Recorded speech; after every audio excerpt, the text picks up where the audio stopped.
To discuss more about the North Korea situation, Professor Song Se-ryun from Kyung Hee University joins us in the studio today. Hello, Professor. Hello, good to be here.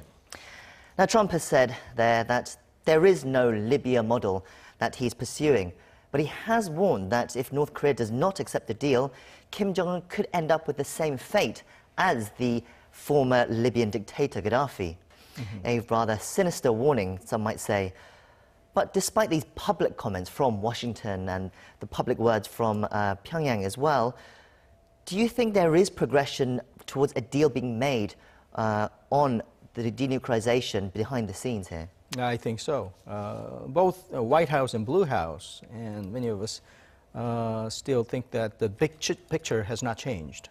Everybody wants the security and the economic prosperity that comes with it. The North Korea needs it, the U.S. wants it, and the Moon Jae-in government in South Korea, it's part of its identity or the ethos. So I think everybody wants it. But the dynamics, of course, has changed after Panmunjom meeting, that we're entering into an intense negotiation stage. So we can look at all those news coming out from Washington and North Korea as sort of different features of the posturing that they are taking going into the negotiation. So I guess that explains why, despite North Korea's changing its attitude very recently, Washington seems quite calm about the situation. Is the North Korea-U.S. summit still on track then? But can we also expect further bumps like this down the road? I think so. You described it as a calm, but there is a controlled kind of ambiguity between the Bolton and Donald Trump, Libya or no Libya. I think it's part of the kind of posturing. It could be seen as some would describe it as a good cop, bad cop routine, but that kind of ambiguity is necessary to secure leverage in the negotiation. So if you look at it that way, then I think the bumps and different kind of hurdles might continue, because in this negotiation, devil is really in the details, especially the terms of the denuclearization and what kind of compensation or easing of the sanctions that North gets. Those kind of things requires a lot of, posturing and also kinds of tit-for-tat kind of exchanges. So whoever secures more leverage or the chips probably be a winner in that dynamics. So I think that I wouldn't, discount the possibility that we'll be hearing more from Washington and North Korea. So I guess this is kind of negotiation tactics. Right. In those negotiation tactics, right now, though, the loser seems to be South Korea, who had the high-level talks with North Korea cancelled just a couple of days ago. Now, North Korea, though, they blame the Max Thunder joint military drills with the U.S. Pyongyang has also now criticized South Korean government for refusing to take steps towards this, throwing insults at Seoul, calling them ignorant and incompetent. It's the first time in quite a while that Pyongyang has used this kind of language at Seoul.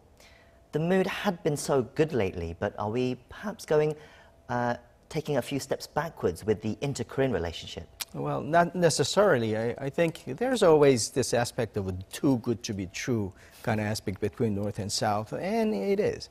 I think that the biggest role that the South Korean government has played, from the North point of view at least, is to make the meeting happen. And once that is accomplished, I think that North Korea needs South Korea less at this point. And I think that because of the tendencies that our government has, probably North might wrongly assume that they can push around South Korea because they kind of feel that South Korea will not walk away. So that dynamics or the weak point is there. I think that North Korea might try to use South Korea as a either go-between or kind of tool to send messages to the United States. So the fact that they reassert or complain about the joint military exercise, which is a convenient topic and something that has been expected, I think that sends a message to Washington that they are trying to make this as one of the agendas on the table to secure more chips, so to speak. But that sends also a message to South Korean government to expect a more role between the North Korea and the U.S. Then what does South Korea do in this situation? I mean, what do they do about the max thunder drills? It's not like South Korea right now are going to cancel the drills. So does that mean we just have to wait for North Korea and the U.S. relations to kind of figure out before we retry the inter-Korean talks again? Probably, even North Korea probably would not expect that we'll cancel the joint exercise. It's just something that they use as a rhetoric at this point. But I think going forward, this kind of bumps and bruises will probably give North Korea the chance to complain more about the situation to South Korea and expect more role as a kind of glorified go-between going forward. I think the challenge for the South Korean government at this point is that to drive this process as one of the key players, the relationship between the North Korea and also the lesser extent China and the United States is much more important at this point. If not, we'll be pushed aside. But in order to drive the agenda, that details the denuclearization and the steps that we take should be something that we have to engage in a very active manner. But that will be very challenging. You mentioned China just there. Despite, while relations with Seoul and Pyongyang have been, taking a sour turn, relations with Beijing and Pyongyang seem to be flourishing. I mean, there's a delegation right now in Beijing. They're calling themselves the Friendship Group, and they even met with Chinese President Xi Jinping. How does this renewing of friendly ties with Pyongyang and Beijing affect the current situation, especially looking at the U.S. summits that's upcoming? Well, going back to the dynamics of negotiation, China is very important for North Korea as an insurance, not only for the negotiation process, but even afterwards. Once the deal is made or some kind of framework is in place, there's no guarantee that it will continue. I mean, we saw the Libya model, that the part of the controversy was the horrible death that the Gaddafi has met, and also Iraq, same thing. And Iran deal was reneged by Donald Trump. So from the North Korea's point of view, even when the deal is made, afterwards they need some sort of guarantees.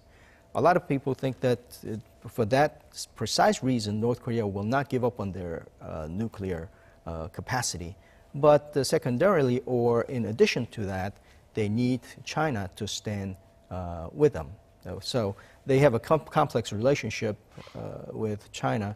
They need China, but at the same time, they need to put some distance with China by using the U.S. So I think this negotiation is part of a small kind of chip or the game that they intensely played by each players in this region. Amidst all this happening, we hadn't seen the North Korean leader Kim Jong-un for several days, 8 days in fact. But today he was reported to have attended the enlarged meeting of the regime's Central Military Commission. Now, although the meeting seemed to be mostly about organizational matters, is there anything we can take away perhaps from the fact that Kim's first public event in 8 days was related to the military? I think the timing is very important. The reason I say that is that the North Korea traditionally had this two-track approach, strengthen military capacity, but at the same time push for the economic prosperity. But they say in their admission, they changed the track to push more towards the economic prosperity. And that means the role has to be changing for the military faction of it.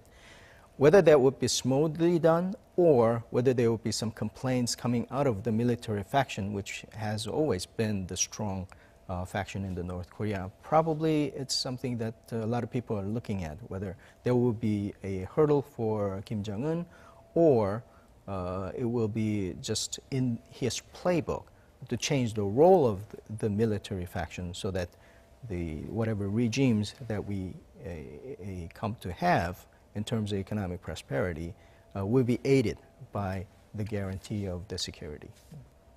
Finally, before we go, let me just go back to Seoul's role in this whole situation right now. Seoul, until now, had taken upon itself to act as a mediator between Pyongyang and Washington. Now, right now, it's a very delicate situation. It almost seems Seoul has been pushed aside a little bit. Do the recent developments change South Korea's role as a mediator?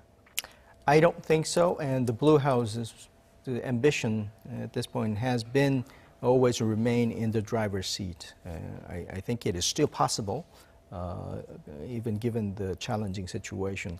That it'll depend on how closely they stay. We stay with the North Korean side and also with the U.S. side, and steer the agenda, because the bumps and bruises we're talking about would be about what kind of agenda they'll deal with in the deal table and afterwards. So I think that the sharing of the vision and structuring the sustainable regime, not only about the security but also economic side, would be an opportunity for the South Korean government to present, because we are actually the big actor in the economic side as well, and we have a relationship with the U.S. and China and the rest of the world, in fact. So I think we have to take advantage of that opportunity fully, so that we won't be kind of pushed aside. But right now, the relations with South Korea, though, and Pyongyang, like Seoul has pledged or will make efforts to reach out to Pyongyang. But what do we have to wait for developments with the U.S. to improve? I think that the kind of conflict that we're experiencing is not really the serious one. The North Korea needed to make a noise, so instead of canceling any kind of summit meetings, they were canceling some lower level, kind of high level but lower level meetings. I think they accomplished their purposes. So going forward, when we need a dialogue, I think they'll be amenable to that, because they need the mediation from the South Korea as much as anybody else. That's all we have time for, Professor. And as always, thank you for coming in today. Thank you, my pleasure.